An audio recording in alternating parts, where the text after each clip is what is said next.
administrative directive of the President last May. So all would seem to be well, and we can sit back and enjoy the fruits of our labors, secure in the knowledge that our heritage is going to be protected. But I don't believe that's the case, or that it is as simple as that. I think that the dangers are greater than they ever have been before. We have spent our energy creating interest, mobilizing people and resources, getting legislation passed, seeking appropriations.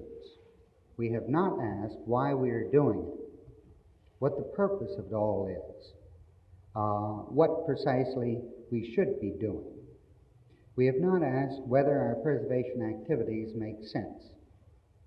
We have no preservation policy to guide us.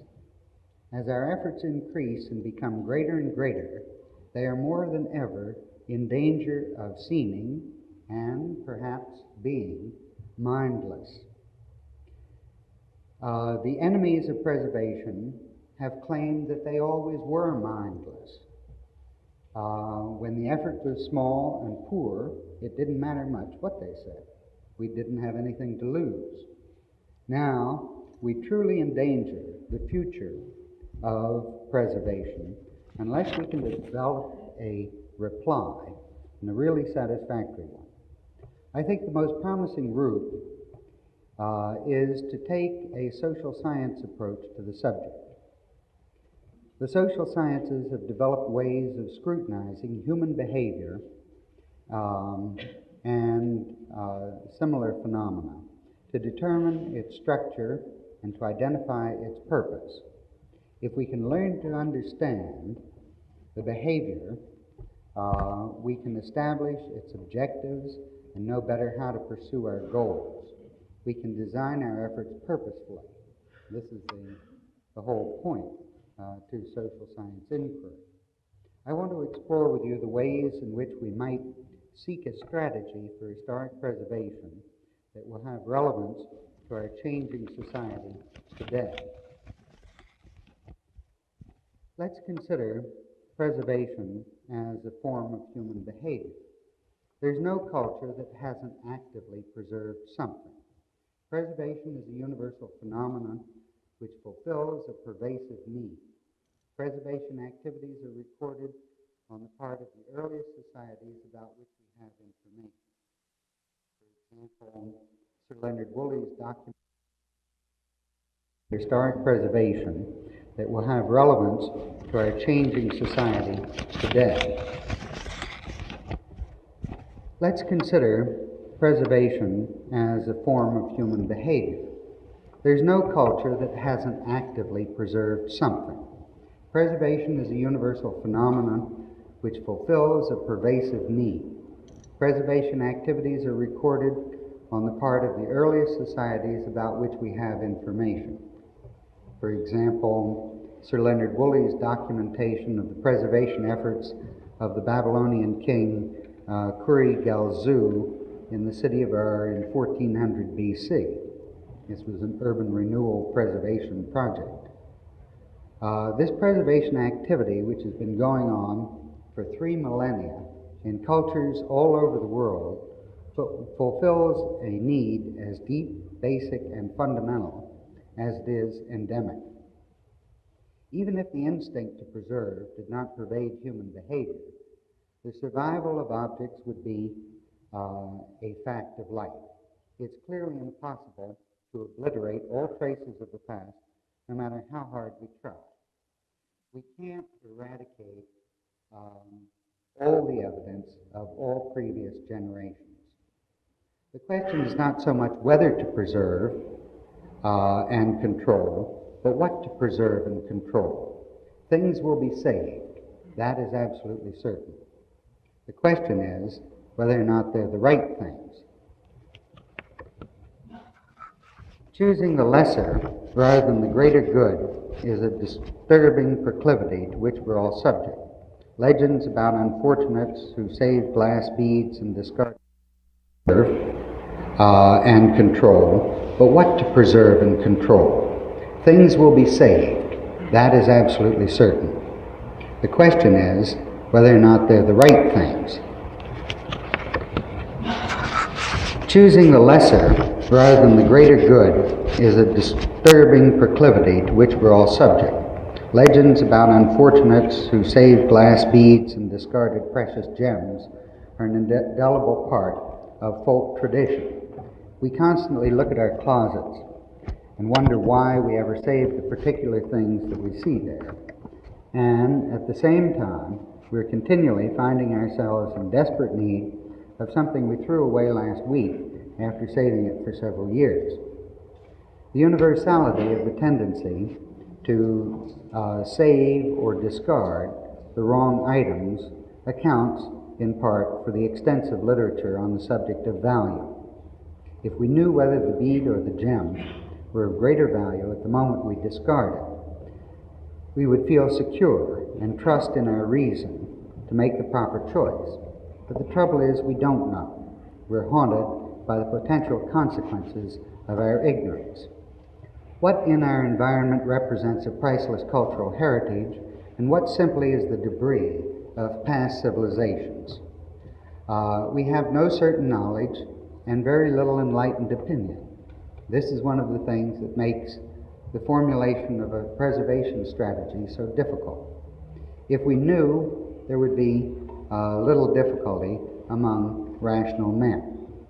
To solve this dilemma, we have to ask what the use of the past is. A number of writers over the years have explored this question. One of them, an early planner, developed a rationale for preservation in the planning and renewal of cities, Sir Patrick Geddes. The context for preservation that he developed clearly indicates his origins as a biologist. Our record, he said, our record of local history and achievement is no mere retrospect of sporadic genius, but a perpetual renewal of certain recognizable elements. Though to historians and their readers, the past may too often seem dead, a record to be enshrined in libraries for the learned, it is of the very essence of our growing sociological reinterpretation of the past to see its essential life as continuous into the present and even beyond, and so to maintain the perennity of culture, the immortality of the social soul. The definition of culture in terms of the best that has been known and done in the world is but half the truth, that which mourns or meditates among the tombs.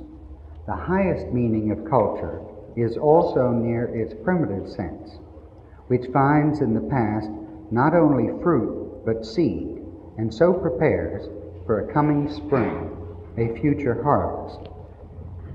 Preservation is too often seen as an autumnal activity, a gathering in of the harvest. We really should think of it in terms of its spring-like qualities in which it is preparing for the next period.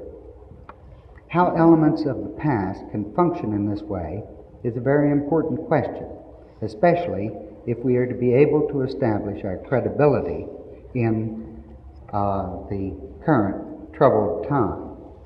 Again, let me quote from Geddes, sounding as much a biological scientist as a social scientist in giving us a direction for seeking the answer. The central and significant fact about the city is that the city functions as a specialized organ of social transmission. It accumulates and embodies the heritage of a region and combines in some measure and kind with the cultural heritage of larger units, national, racial, religious, human. On one side is the individuality of the city, the sign manual of its regional life and record. On the other are the marks of the civilization in which each particular city is a constituent element. The physical artifacts of a region and their relation to each other contain a tremendous amount of information.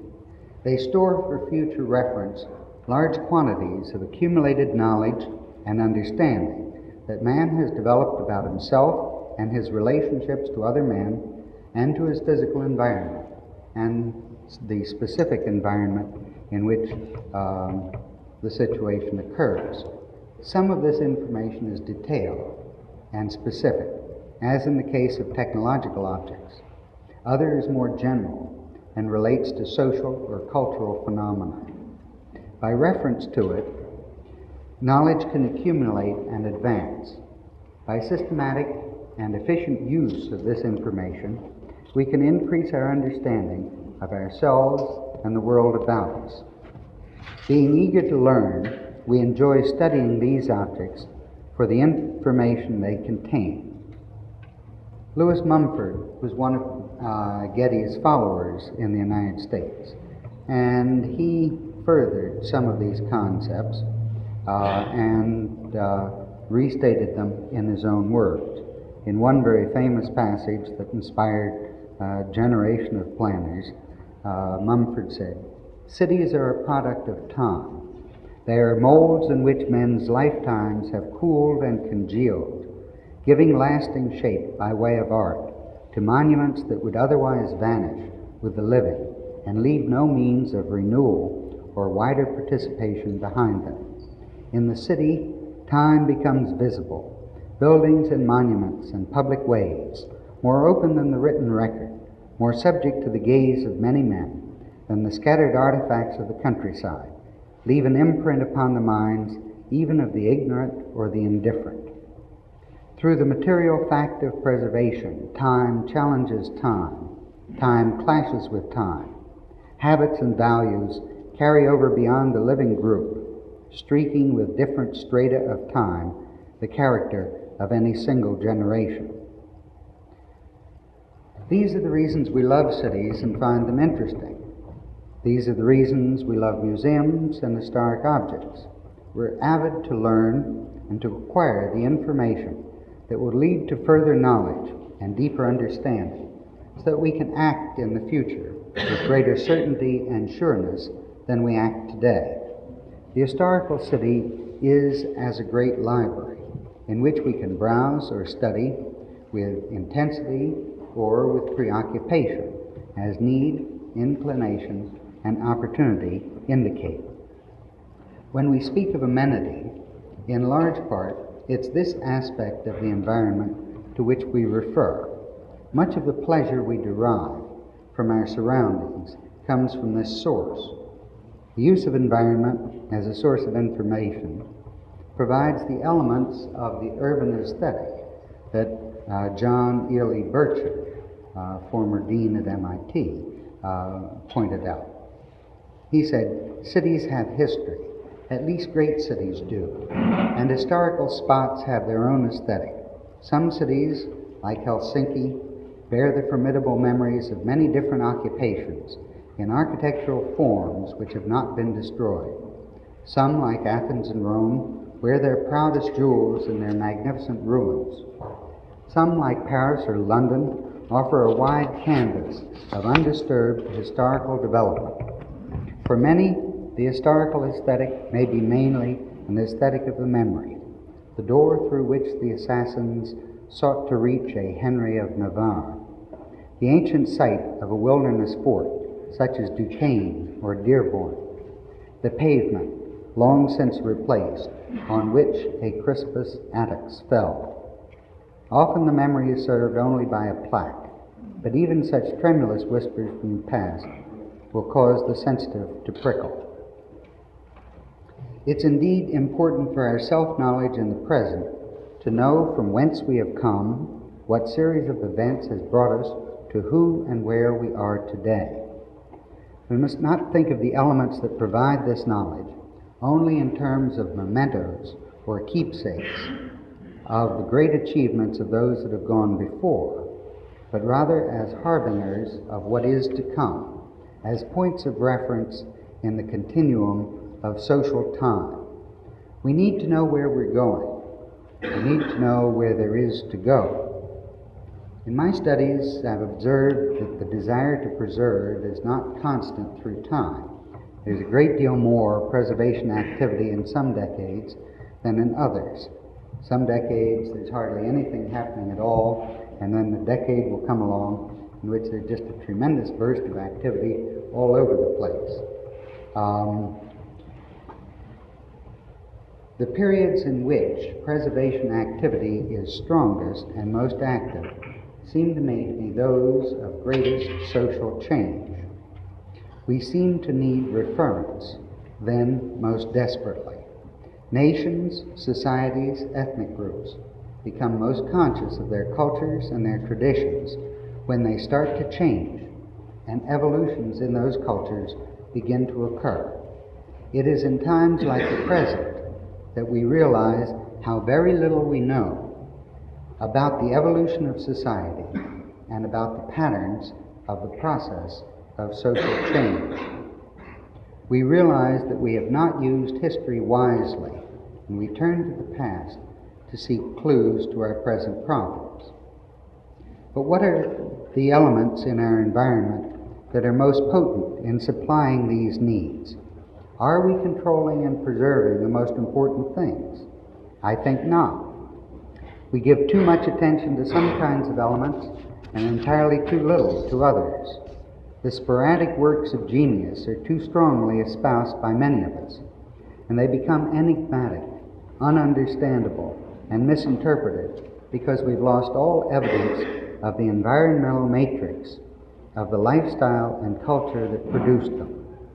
The inspired minor modification of a common theme is distorted out of all context when it becomes the last surviving example.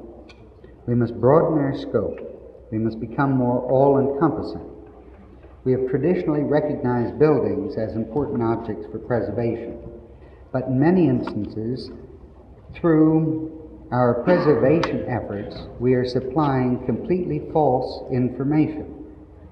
The crowded, dirty, smelly, intrigue-ridden rabbit warren that was the 17th century court at Versailles is not communicated in any fashion by the preserved relic, which simply appears to be the world's most magnificent single-family dwelling unit. We lost vital information about the preserved church when the houses of the parishioners were torn down. Colonial Tidewater, Virginia, seems to have been a social system consisting exclusively of a very comfortable upper class.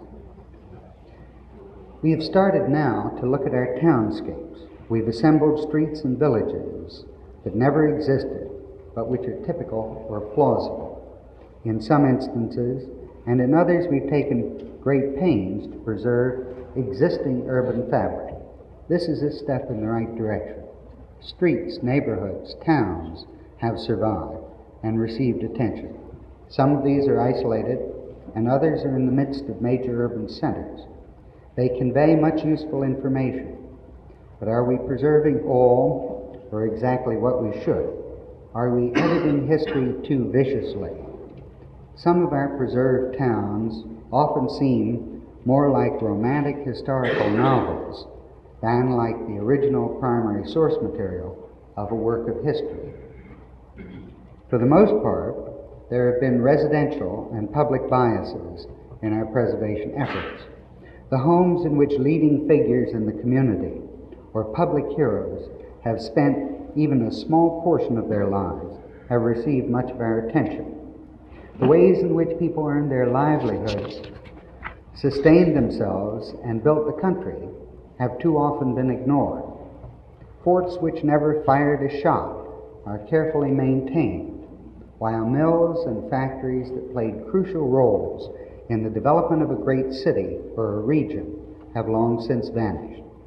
Seldom used summer homes of merchants are retained, while the stores, banks, offices in which they forged the commercial fabric of a mighty economy are lost to view. Public and semi-public buildings, with the possible exception of churches, in which the institutions of our society were fashioned, are largely gone. Bridges, canals, turnpikes, roads, port facilities, railroads, terminals, and airports, on which was spun the colossal web of intricate interrelationships that bind our society together, have been all but obliterated. Dams, dikes, earthworks, by which we harnessed nature and bent it to our will, erode quietly away. A continent was settled and its resources put to use to build a new society. That we have lost the memory of that settlement pattern becomes clear when we come across a large cemetery on a forested valley road in Vermont and realize this landscape once was one of open fields, houses, barns, fences, walls, and meadows. I noticed that today, flying from the east to the west into Dayton, Ohio, the view from the air was almost a temporal view. And I felt that I was going backwards in time because the landscape in western Ohio, as we came over it and started to land, was what the landscape in the section of New York I live in was like about 100 years ago. And the landscape where I live now is what the landscape in western Massachusetts was like about 75 years ago before that. So that, this first, the settlement pattern, the opening, the clearing of the land, the cultivation of it, and then the closing in of the forest again over top, and the obliteration of the original pattern is a temporal continuity which seems to be moving from east to west in this country. The land and landscape designs, the town plans by which a human order was imposed upon a wilderness have in many cases been lost. It's becoming more difficult every day to reconstruct the patterns of horticulture and husbandry that provided food, clothing, and shelter for a burgeoning population with a higher level of abundance than had ever previously occurred in the history of the world.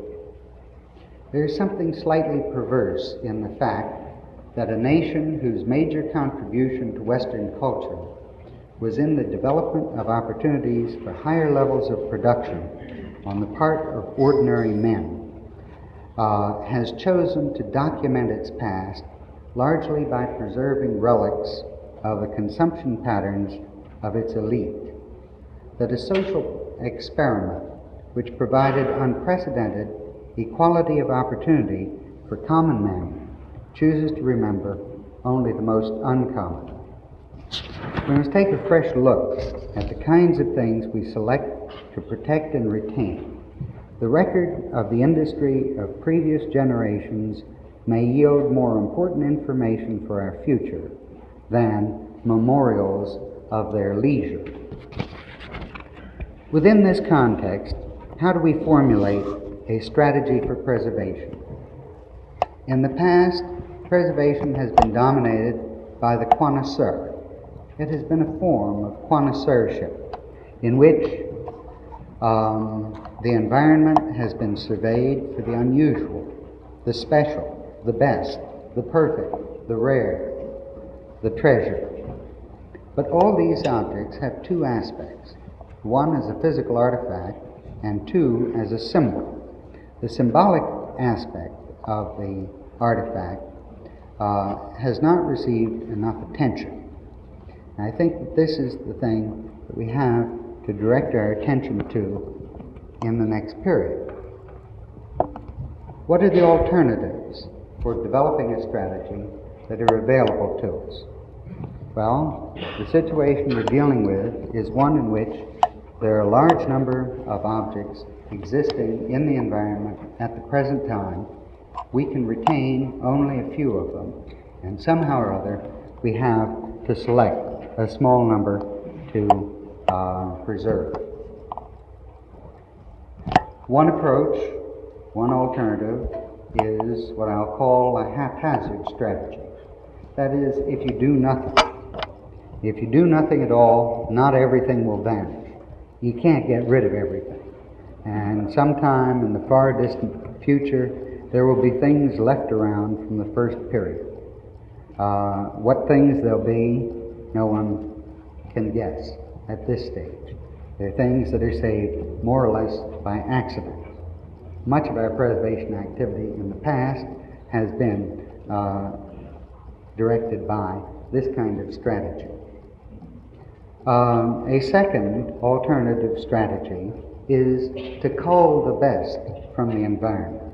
And this is the strategy that I've referred to as connoisseurship, in which you look for the outstanding items produced in each period and identify them for preservation. Here, the concept that is likely to dictate the policy and control the program is one of artistic value or aesthetic value in its own right, rather than any symbolic value the object may have. I've criticized this kind of strategy because it will lead to a highly selective memory of the previous period, and not one that is representative of what was actually going on in any way.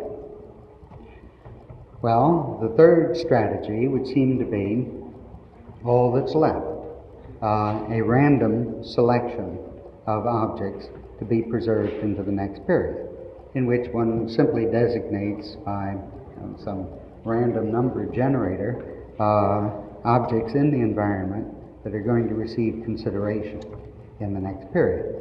Well, I hope that what I'm suggesting isn't quite as bad as that. That would not necessarily lead to a representative collection of objects, because we are dealing with a large number of different kinds of objects, objects of which there may be relatively few in any single category compared to the whole. And when you have a situation that is as non-homogeneous as that, random sampling will not produce effective results or really representative results. So the fourth alternative is one of a stratified sample, a sampling technique in which you identify various strata of objects, various categories of objects that have significance, and then select a few of those for perpetuation in one way or another. The difficulty with a strategy such as that is that one must know what the important strata are, and this we haven't quite decided yet. How would one go about trying to establish what the important categories are in a given situation, in a given region, say, or a metropolitan area, or a state for which it were necessary to develop a preservation plan or a preservation strategy? I think the most important thing would be to turn first to history, to turn to social and political history, to turn to economic history, to turn to technological history, to turn to the physical and environmental situation in which these various historical periods then found themselves. Identify the social groups that occupied the region. These might be ethnic groups, these might be cultural groups, these might be religious groups, these might be ideological groups. Whatever they are, identify all of those that you can, and identify them in terms of their succession, because they will succeed each other and the patterns of occupancy will change drastically. Identify all of the sectors of the economy in which economic activity has occurred within that region, and deal with the succession that has occurred there also, because one will have started with an emphasis on a particular set or configuration of economic sectors, In the next period, these will have died out in importance and been replaced by others, and then these will finally die out and be replaced by yet another set. One of my favorite examples is the one Dean Sappenfield referred to earlier, Nantucket. Nantucket came into being as an excellent piece of geography for operation of the whaling industry in the United States. And the early whaling industry at the end of the 18th, the first part of the 19th century, was located in a number of ports in that section of New England, the most favored of which was Nantucket. Nantucket was 30 miles out at sea and a little closer to the whales than any of the others. Nantucket became a very rich and prosperous community during this period, and many important families and fortunes were established there. We found alternatives to heating, to lighting our houses with whale oil before the middle of the 19th century, however, and that put the whales and Nantucket out of business. By 1815, Nantucket was already in a serious state of decline, and it declined steadily from there through 1950 for a whole century. Now it turns out to be an excellent location for a prospering tourist industry. And first, it has a fairly reasonable oceanic and bay location for recreational activities, but secondly, it has the interest of an archaic, no longer functional whaling village, preserved largely intact over the century as a situs for tourist habitation. If one were going to locate a resort community on Nantucket Island, one would not ever choose, I think, the location of the village of Nantucket, but the fact of the tremendous historic, architectural, physical interest of this village makes it far more attractive than any of the other sites which may have greater natural properties. Well, that's an example of succession. That's a fairly drastic one, in which you move from primary to tertiary industry in one jump. But succession will usually be more subtle, but will occur in any location that you look at. There will be special physical and environmental factors in any region you study. These will have conditioned some of the social and economic factors, and these will have conditioned some of the artifacts that result. You may have a particular kind of building stone, may have particular kinds of clay or sand deposits. Some of these may be good, some of them may be bad, and these will lead to different characteristics of the artifacts, even though that will produce regional varieties. Now, the technological history will be extremely important also. And the technological history will not be everywhere constant, but will have particular impact in certain communities and certain regions, and relatively little in others. Great events in technological transition will be readily apparent in some places and not at all apparent in others. So what I am suggesting is that first a table is developed in which you try to inventory the various strata that should be considered for some kind of symbolic representation in the preservation activity that is to follow. And simultaneously with this, development of a structural inventory, perhaps a survey should be carried out in which you query the people who are resident in the neighborhood to try to see if you can get from them suggestions as to artifacts or objects in the environment that have symbolic value that you may have overlooked, but whose meaning may be too subtle for you to be able to grasp. The objects and artifacts that symbolize a group to itself inwardly are seldom the ones that symbolize the group to the rest of the world, so that you need to be careful to include both kinds, and one of them may be too subtle to be within your grasp.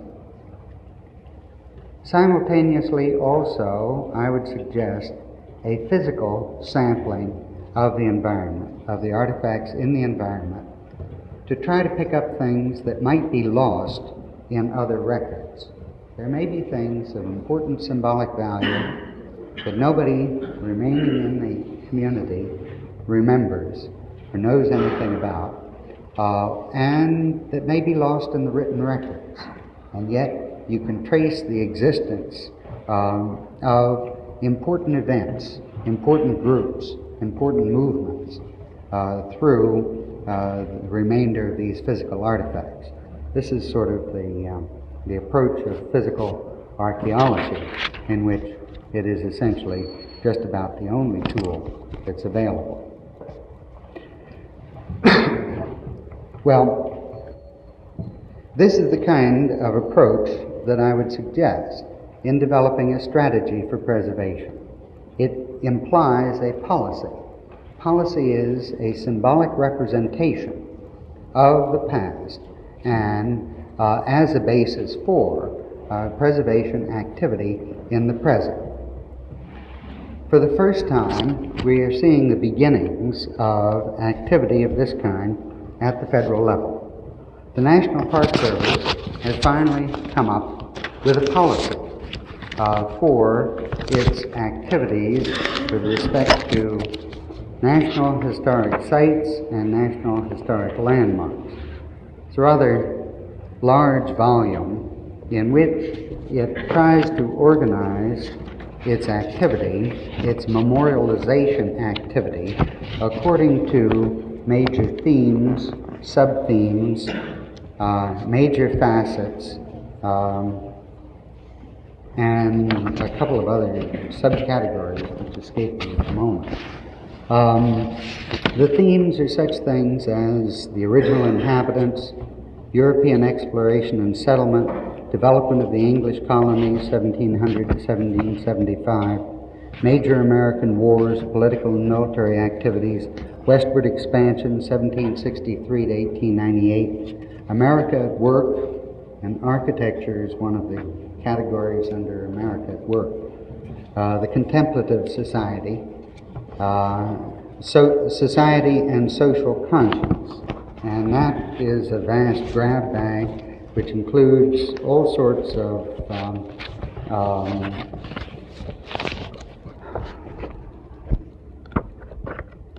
movements which change the structure of society. For instance, utopian experiments, radical experiments of one kind or another, the conservation movement as a movement, certain kinds of cultural events, the initiation of welfare operations in the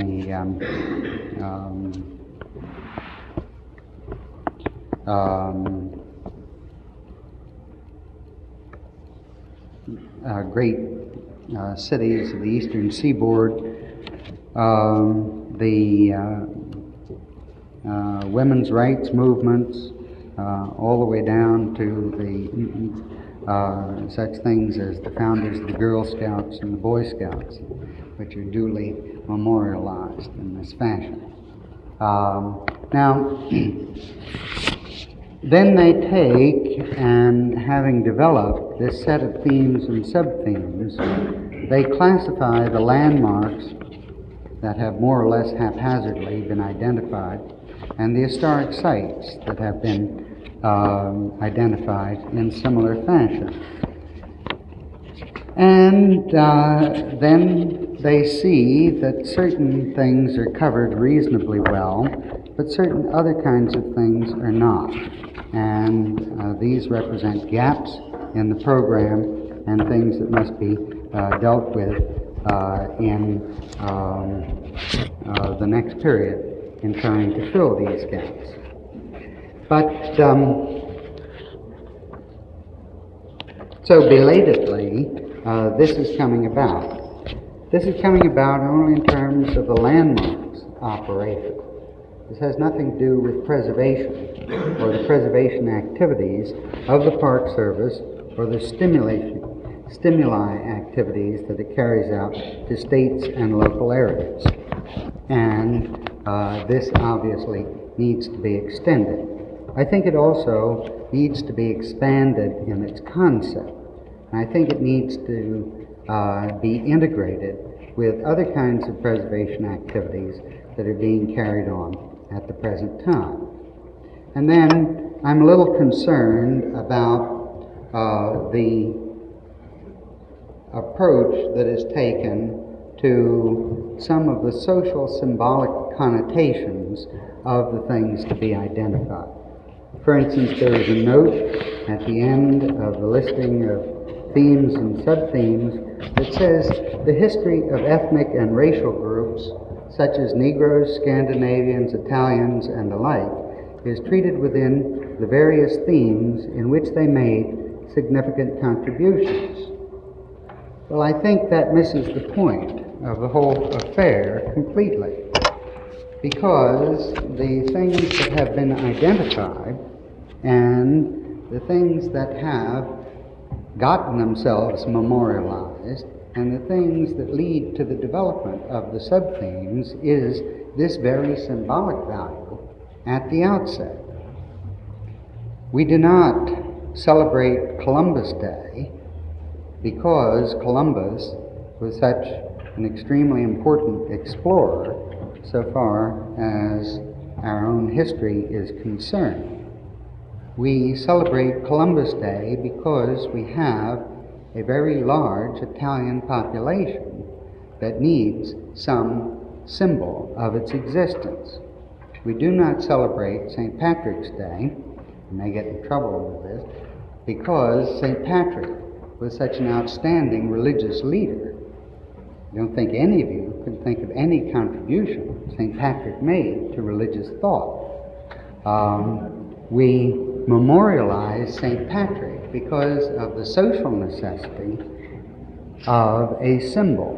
In other words, artifacts and events in the past are invested with symbolic value by us at present, and that is why they are chiefly worthy of preservation, not because they have some intrinsic value on their own part, which continues them into the future undisturbed. You can think of numerous other examples of this kind of thing. We don't memorialize General Pulaski because he was such an outstanding Revolutionary War hero.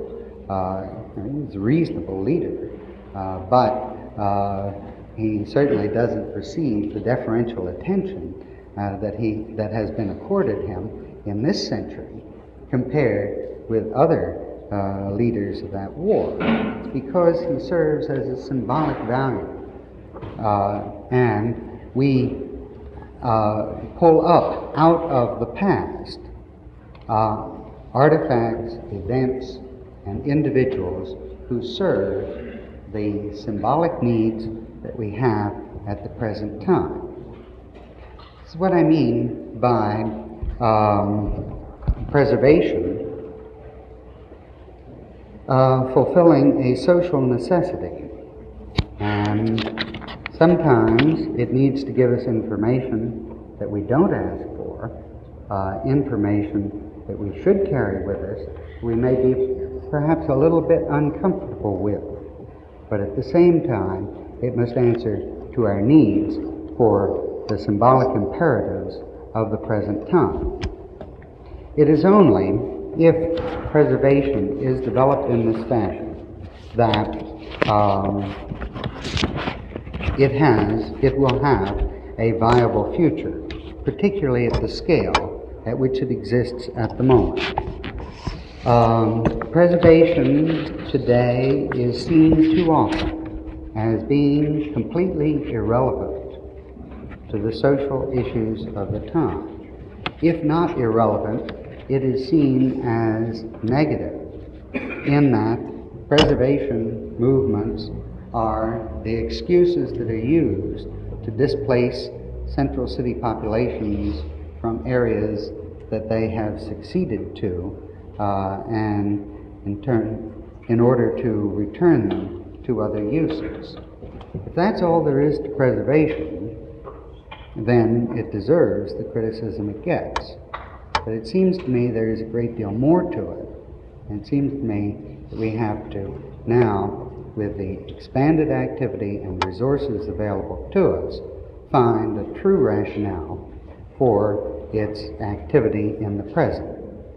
We must cease looking for the preservable elements in our environment and start to look for the regenerative ones. We must be always clear that our objective is not a restoration, but a renaissance.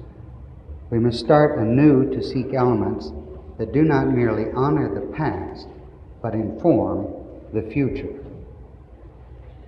Now I have some slides to run through which will try to illustrate some of these points, and I will try to move through them very rapidly. You're probably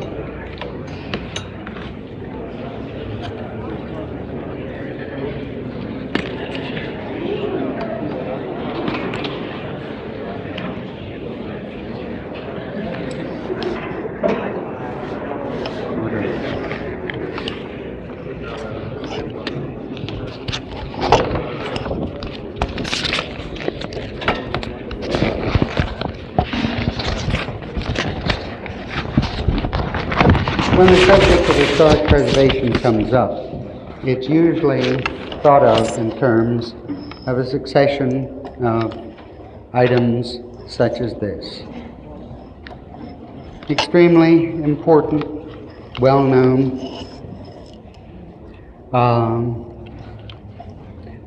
single-family dwelling units that represent important contributions in the development of architecture.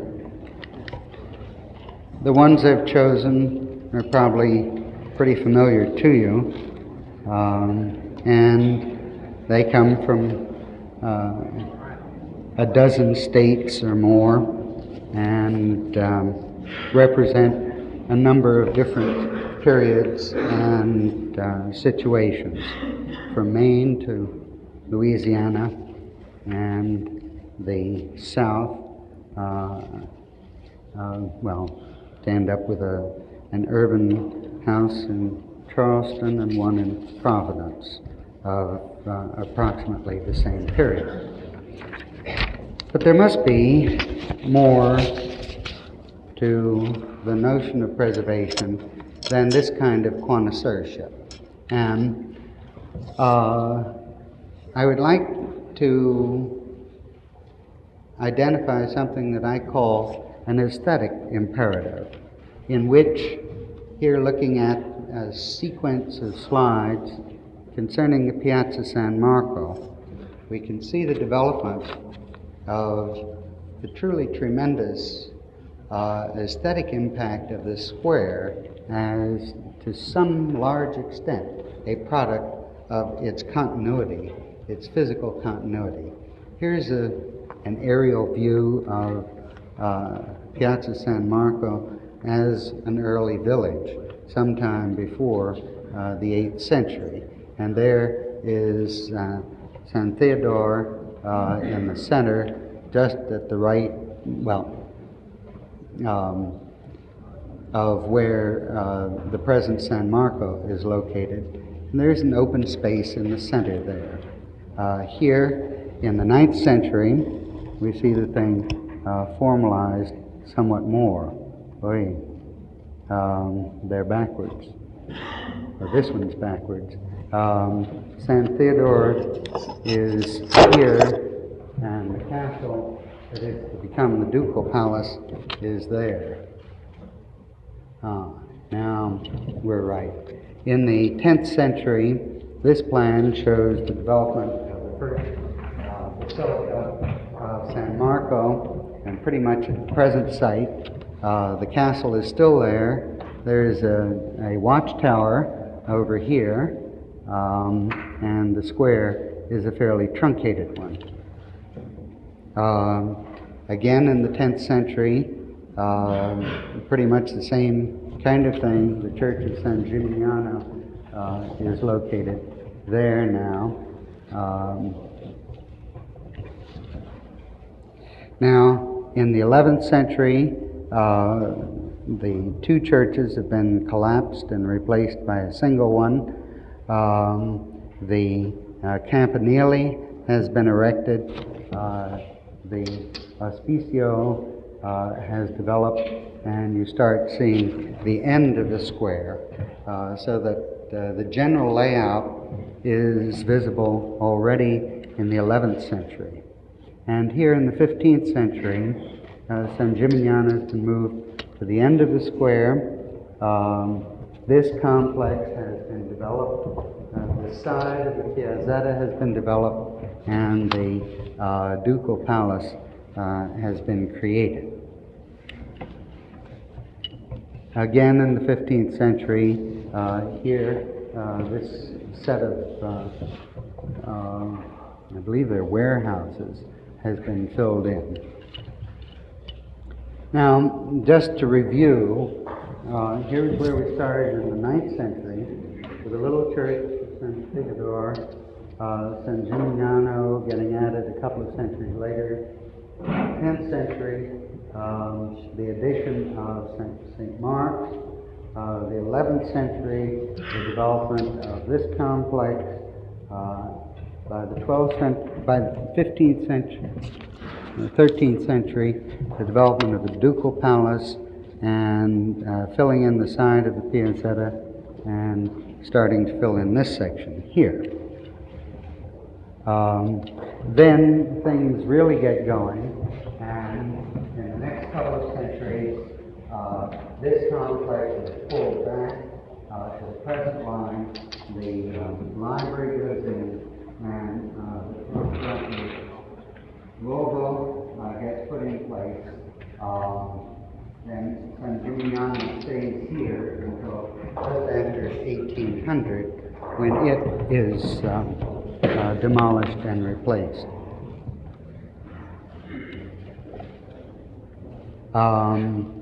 And here's the final plan as we know it today. And this area has been cleared out and the gardens put in. Here are some views, one in the 13th century showing St. Mark's and the Ducal Palace, and the tower here, and the stuff that's built around in the edges. Here one in the 15th century looking at St. Mark's, and kind of a little mishmash of buildings back behind the clock tower. Another 15th century one showing the development of this area. Another one in the 15th century showing the things that were there before the library and the piazzetta were completed. It's a slow accretionary editing job in which bit by bit was put together piece by piece. Now here's one after the addition of the library. during when Venice was under siege at one stage of the game. A series of views by Canaletto, one while work is going on the bell tower. Here looking down the piazza towards St. Mark's, and here looking down the Piazzetta, and a painting of Canaletto's looking back in. The fascination of the square, as we know it today, seems to be largely dependent upon its accretionary aspect, in which you have a history of Venetian architecture on one spot, all in one rather magnificent, harmonious ensemble. A truly magnificent creation that took 1,000 years to build. And here is a chronology starting at 466 to 700, the development of the palace, the first palace on the site of the Doge's palace, the successions of changes that it went through, destructions, rebuildings, and so forth, until the present palace is developed in the middle of the 13th century, and then fires and changes and remodeling occurred after that. The clock tower in Campanile, the great elm that was there in 800, replaced by a wooden watchtower about 1,000, a bell tower about 1,250, and the present clock tower 1,500. Fell down in 1900 and is re-erected according to the original plans in 1904. So a full 1,000 years of work on this one urban space that is what creates the tremendous fascination of the place for us. Now this is the kind of fascination that can't occur in large urban spaces created by a single design fiat, it seems to me. And this is what I call the aesthetic imperative of continuity or preservation. Now let me go through a series of slides dealing with an upstate New York county, and give you an example of some of the kinds of things I've been talking about earlier. This is Wayne County on the lake of, on the shore of Lake Ontario.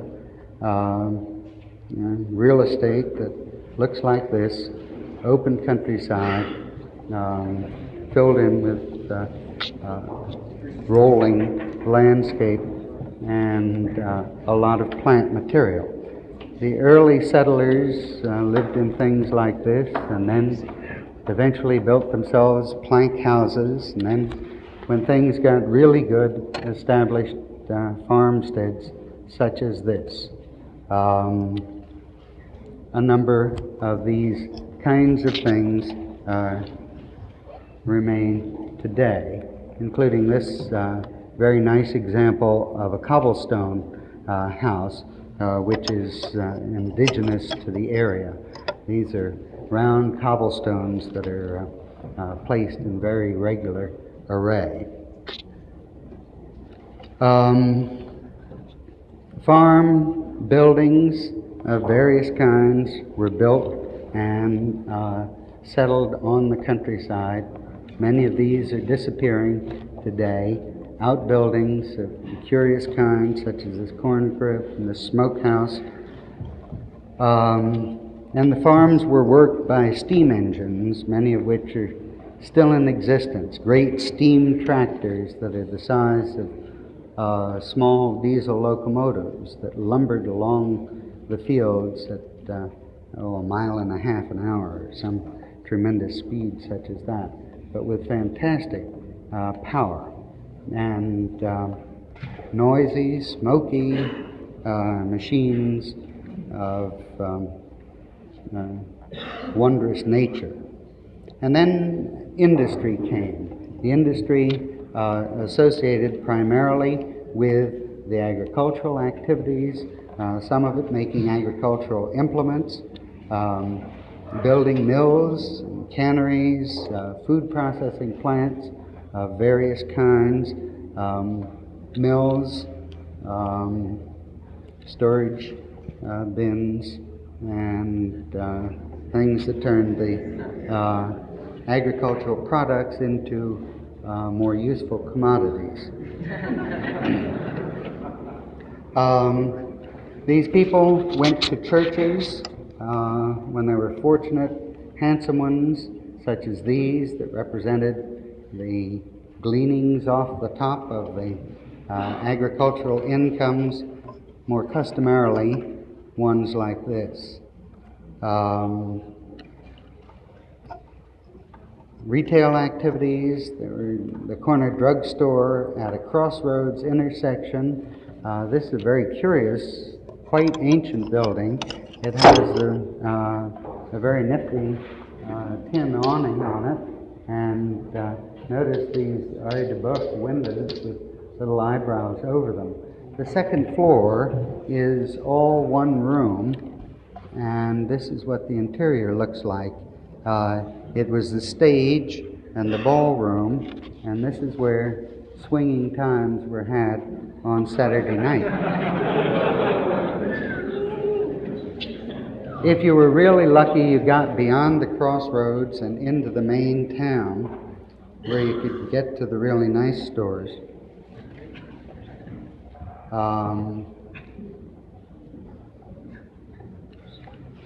Or you could go down to the depot and watch the trains come in. And if you were really lucky, you could get on one once in a while and get off to some city. And for amusement, there was the county fair and its amusement pavilions. And if you were a rich farmer, you had a cottage like this up on the lake where you went and spent a couple of weeks, or the family spent a couple of weeks during the summer. And when it was all over, you ended up under some piece of folk art such as this. Well, this is not, I haven't showed you anything that is great architectural monument, but I think that you've gotten the flavor of this county. And I think any of you who have lived in small towns or rural areas in Indiana know what life was like there, and can picture it, and can feel it, and can smell it. This conveys a great deal of information that we customarily, almost deliberately obliterate in our preservation efforts. And I think we're losing much of tremendous social significance. On a national scale,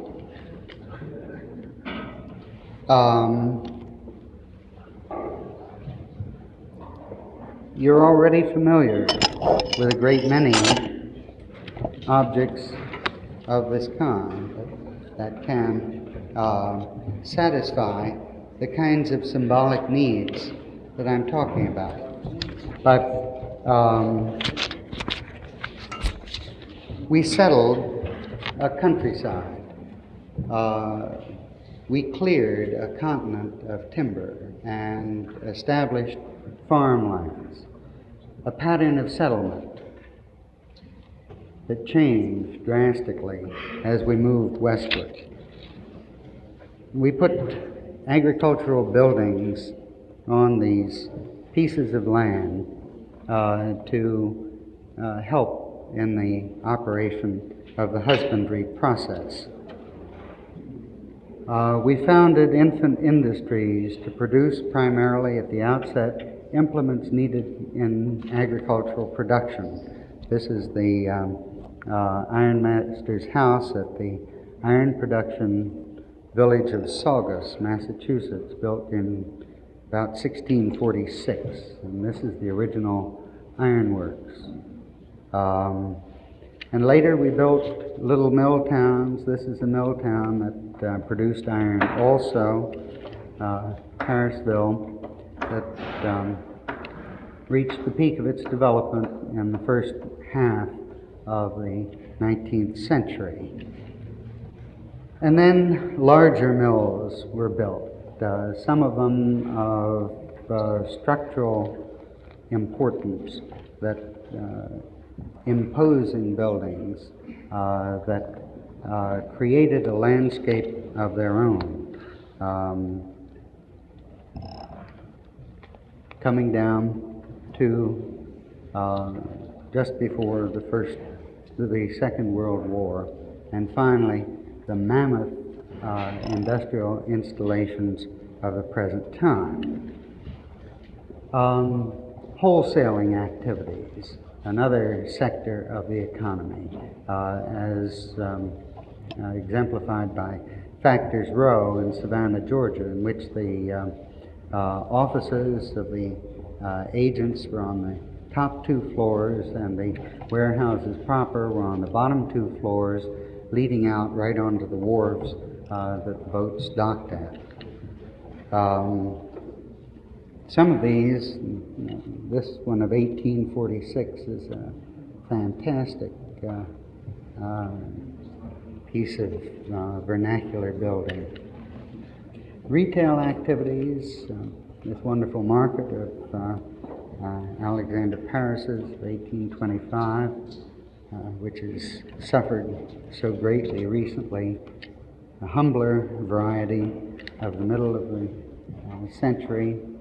The first Bogardus building, introduction of cast iron, commercial buildings, which resulted in such magnificent 19th century buildings, some of which went on into this century, the Halliday building in San Francisco of 1915. We spanned the rivers, we built roads, and we built ways of getting from one place to another, and to provide a means of communication for this tremendously intricate and extended socioeconomic structure that we were creating at the same time. Transportation, communications, utilities, we built power installations, we harnessed the streams to provide the cities and the factories with power.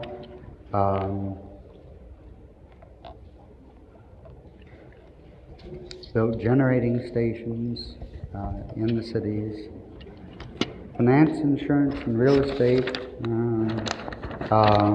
Strickland's Philadelphia Exchange building, shown here in an 1849 photograph, and notice the surrounding building complex, and particularly the First Bank of the United States, sitting off up the street half a block away. And here is the same view, approximately, in about 1950.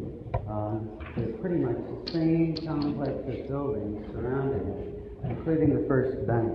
All of that has now been cleared away, and it sits in a magnificent greensward as one of our, as part of the National Independence Historic Site. And the urban fabric, which always contained it and in which it was conceived, has been demolished. The Second Bank of the United States, also by Strickland, Bank San Francisco, and a recent bank. We built churches. This looks brand new, I know, but it's one by Bulfinch in 1816. It's the real thing, which one can't tell for the fakes anymore. Synagogues, the Touro Synagogue, and Newport of 1759, and a recent synagogue by Philip Johnson. Hospitals, another one that looks like a reproduction, but this is 1796. Insane asylums, this is one from 1833.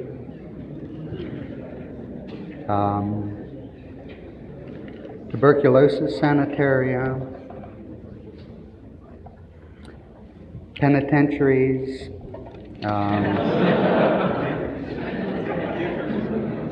this is Haviland's extremely expressive one from 1823. None ever looked more like a penitentiary. Theaters, the New Theater in Philadelphia in 1800, and Carnegie Hall in New York, both of which represent preservation problems of their own. Museums, Frank Furness's wonderful Pennsylvania Academy of Fine Arts in 1871, Goodwin and Stone in New York. University buildings, a Richardson one at Harvard, and Architects Collaborative at Harvard also. Libraries, another Richardson building, one by Goodhue in Los Angeles. Office buildings, the Jane building that was always one of my favorites. This was known as Venetian Gothic skyscraper design, and was supposed to have inspired Sullivan in his early career. This was demolished by the National Independence Historic Site also. And the Bradbury Building in Los Angeles, which is such a fantastic thing. Seagram. Public buildings, this 1811 City Hall, an 1833 State Capitol, and the U.S. Capitol in 1856. We built cities, the view of Boston in 1832, New York from Brooklyn Heights in 1836, and you can see all the way across the island into the Hudson River. Broadway in 1835. Another view of Broadway in 1830, showing Trinity Church.